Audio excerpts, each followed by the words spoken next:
তুমি আরো পেঁচটা উফ তুমি একটা অকল্প সুন্দর আমার টাইম তো দিবে আমার টাইম কিভাবে দিবে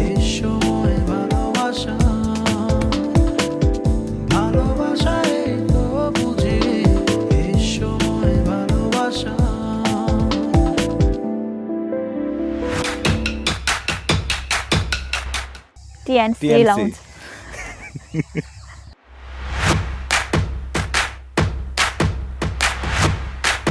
ওর হচ্ছে দুধ চা আচ্ছা ওর হচ্ছে লেমন টি বাট আমি শুনেছি ওর দিদির হাতের কফি ওর নাকি সবচেয়ে পছন্দের তার মুভি হচ্ছে কি তামিল তামিল নো হ্যাঁ তুমি তো তামিলের কথাই বলো No. Tamil movie English movie Tamil বলি না আমি সাউথ ইন্ডিয়ান বলি আচ্ছা যাই হোক সাউথ ইন্ডিয়ান মুভি বিশেষ করে মালায়ালাম ইন্ডাস্ট্রি আর ওর হচ্ছে ইন্ডিয়ান বাংলা ছবি ওয়েব সিরিজ বাংলা ল্যাঙ্গুয়েজের যে Web কোনো series কিছু গুলো, ওর হ্যাঁ। পছন্দ অরিজিৎ সিং আর শ্রেয়া ঘোষালের আচ্ছা তাই না আর তার কি তার হচ্ছে আমি সব শুনি হ্যাঁ সে সব শুনে যে কোনো জায়গায় সময় শুনে যেটা আমার ভালো লাগবে আমি এগুলো নিয়ে কখনো ভাবি নাই হানিমুন বিষয় নিয়ে আমি কখনোই কিছু ভাবি না আচ্ছা আমরা ভাবিনি এটা অন প্রসেস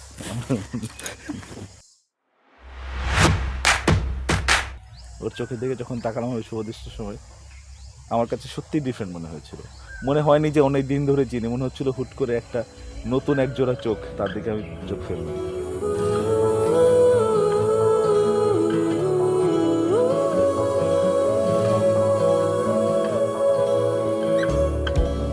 হে সখা মম হৃদয়ের হে সখা মম হৃদয়ের আমি বেসিকলি অনেক দিন ধরেই অনেক দিন না বেসিকলি একটা মোমেন্ট আমার মনে হলো যে মানে বিয়ের ব্যাপারে একটু সিরিয়াস হওয়া উচিত অনেক আনসার্টেনিটি আমাদের লাইফে থাকে তার ভিতর থেকে আমার মনে হচ্ছিল স্টেবল একটা পজিশনে যাওয়া উচিত বাসা থেকে হচ্ছে আমার বিয়ের জন্য অনেক প্যারা দিচ্ছিল তো কোনোভাবেই পারফেক্ট কাউকে খুঁজে পাচ্ছি না আসলে পারফেক্ট কাউকে খুঁজে পাওয়া তো সম্ভব না তারপরও চাচ্ছিলাম যে কেউ একজন থাকুক যে কিনা আমাকে বুঝবে বাবা মা দেখছে দেখার পরও আমার সেরকম কোনো কিছুই পাচ্ছি না কোনো ছেলেকে পাচ্ছিলাম না আমি ইনপুট খুব একটা দিচ্ছিলাম না তারা অ্যাকচুয়ালি দেখছিল আমার জন্য তারপর ভাবলাম যে না আসলে নিজেরটা নিজেকেই খুঁজতে হবে এরকম একটা সিচুয়েশনের মাঝখান দিয়ে আমি ভাবলাম যে ম্যাট্রিমনির কথা শুনেছি দিদি নাম্বার 1 থেকে শুনেছি যে বাংলাদেশ ম্যাট্রিমনির কথা যখন সেখান থেকে শুনলাম যে ওখান থেকে নাকি অনেক ছেলেরা আসে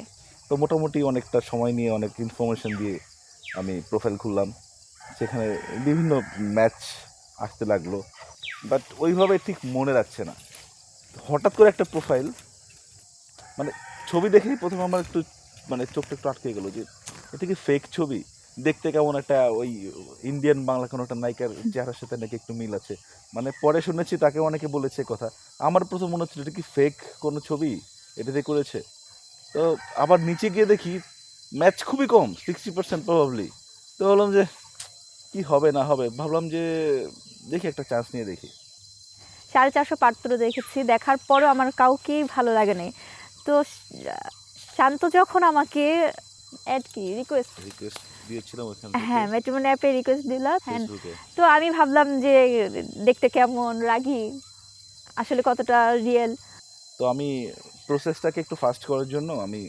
ফেসবুকে নামটা সার্চ করে ফেসবুকে রিকোয়েস্ট দিলাম পরে আমি ভাবলাম এই ছেলেটা তো গতকাল আমাকে ম্যাট্রিমনি অ্যাপে আমাকে রিকোয়েস্ট দিয়েছে আবার এইটা এখানে সেটা নিশ্চয়ই একটা ফাতরা পোলাপাই এটা এটা ভাবলাম তো সে কি করলো আমি আর সেটা সেই দিন আর অ্যাকসেপ্ট করি নাই সে আমার নজরে আসার জন্য পরের দিন হচ্ছে তুমি অফিসে যেয়ে তখন হচ্ছে আবার তুমি দেখলে যে না অ্যাকসেপ্ট করে নাই তাহলে আমি ই করি কি ডিলিট করে আবার ক্যান্সেল করে আবার রিকোয়েস্ট দিই আচ্ছা যাতে আমার নজরে পড়ে পরিচিত হ্যাঁ পড়েছে তো অবশ্যই না পড়লে এখানে দাঁড়িয়ে থাকতে ও চোখে চোখ পড়েছে যখনই আমি হলে কলঙ্কিনী আমার অঙ্গ ঢাকে আটপৌরে শাড়ি মনটা থাকে সদাই বাহির বাড়িতে হয়ে উদাসীনী ও চোখে চোখ পড়েছে যখনই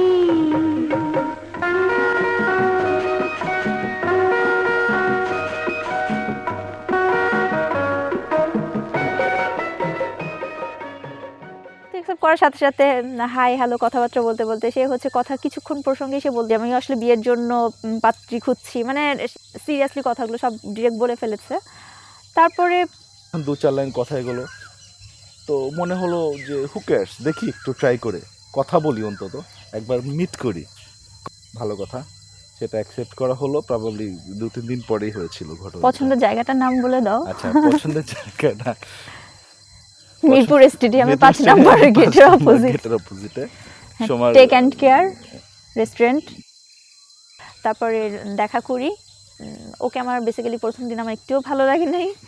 কেন ভালো লাগে নাই? কারণ হচ্ছে একটা এখন নয়তো সুইট হয়েছে, এত রাগান্বিত একটা লুক, তারপরে এসে আবার কথাগুলো অনেক ভারী ভারী টোন, এইসব কারণে আমার কোনো কিছুই তার ভালো লাগেনি। তারপরও কথা বলতে বলতে আমার কাছে মনে হচ্ছিল ছেলেটা মনে হয় একটু হলেও মানে মনের দিক দিয়ে মনে হয় ভালো। তারপর বাসায় যাওয়ার পরও অনেক কিছু ভাবলাম যে কী করব না করব, হবে কি হবে না, সব কিছু মিলিয়ে ঝিলে তারপরে কথা বলতে বলতে বলতে বলতে কখন যে তাকে ভালো লেগে গেছে আমি নিজেও জানি না। আমার ব্যাপারটা কি, আমি মনে করেছিলাম আমি আগে চলে আসছি, আমি নিচে ওয়েট করছিলাম, তো ফোন দেওয়ার পরে উনি বললো যে আমি উপরে আছি, আপনি আসেন।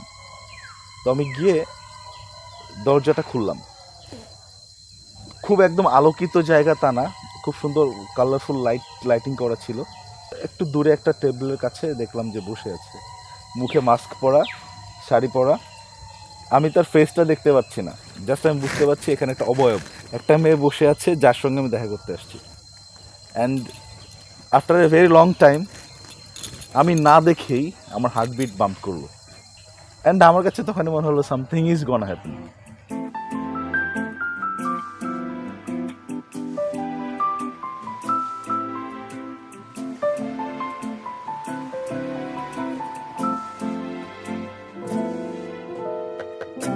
কে প্রথম কাছে এসেছি, কি প্রথম চেয়ে দেখেছি, কিছুতেই পাই না ভেবে, কি প্রথম ভালোবেসেছি, তুমি না আমি, কি প্রথম কাছে এসেছি, কে প্রথম চেয়ে দেখেছি, কিছুতেই পাই না ভেবে, কে প্রথম ভালোবেসেছি, তুমি না আমি। তো নয়ন ভাইয়ের কথা বলে দাও। ও নয়ন ভাই, থ্যাংক ইউ সো মাচ, আপনি আমাদের অনেক সাপোর্ট দিয়েছেন। হ্যাঁ, নয়ন ভাইয়ের ছবিটাই কিন্তু সবকিছু কেরামতি প্রথম তেলেসমাতি। প্রথম ছবিটা নয়ন ভাই তুলে দিয়েছিল হ্যাঁ, আমাদের। নয়ন ভাইয়ের কারণেই হচ্ছে ছবিটা অসম্ভব একটা সুন্দর ছবি হয়েছে। আর ছবিটা দিয়ে আমরা দেখছিলাম যে ছবিটা আসলে আমাদের দুজনকে কতটা সুন্দর লাগছিল, কতটা পারফেক্ট লাগছিল।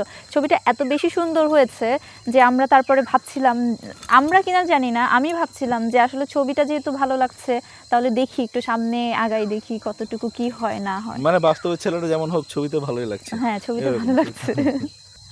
তো এরপর 2-4 দিন গেল, আমাদের 2-4 লাইন অল্প অল্প করে কথা হতে শুরু করলো। তারপর কখন কিভাবে কি হয়েছে আমি কিছুই জানি না।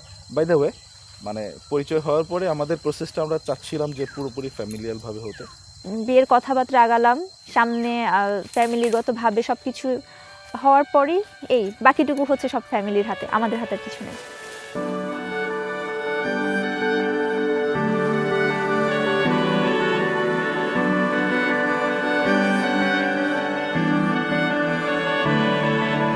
তোমার নামের রোদ্দুরে আমি ডুবেছি সমুদ্রে, জানি না যাব কদ্দূরে এখনো।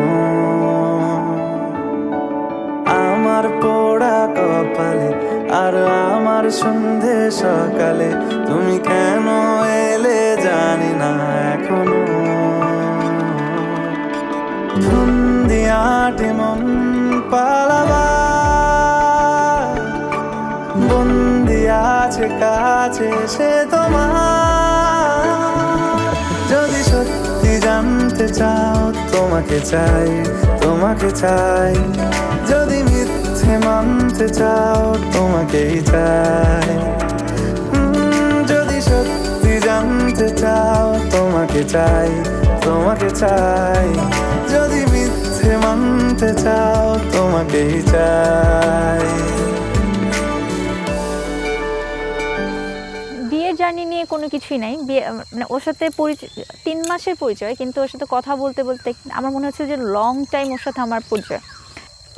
তারপর আর কি, তারপরে হলো সব কিছুই মনে হলো কি যে মনে হয় না যেটা স্বপ্ন এখন পর্যন্ত আমার কাছে মনে হয়নি। এখন পর্যন্ত আমার কাছে এটা মনে হচ্ছে না যে এটা কোনো স্বপ্ন। এটা হবার ছিল, হয়েছে, এরকম মনে হচ্ছে। মা খুব আন্ডারস্ট্যান্ডিং পারসন, সে বোঝার ট্রাই করে সিচুয়েশন, আর ইন্টারপার্সোনাল যে রেসপেক্টের ব্যাপারটা সেটা সময়ের ভিতরে আছে। সময় ব্যাপারটা বুঝে যে রেসপেক্ট দিলে রেসপেক্ট পেতে হয়, আমার কাছে এটা মনে হয়েছে। আর আমার সবচেয়ে যে ব্যাপারটা আমার ভালো লেগেছে সেটা হচ্ছে আমার সময়কে সবসময় মনে হচ্ছে খুবই সেলফ সাফিসিয়েন্ট একটা মেয়ে। আর আমি শান্তর ব্যাপারে যেটা বলবো, শান্তটা ঠিক আমার কথা আগে বলি, কারণ হচ্ছে আমি খুব রাগী।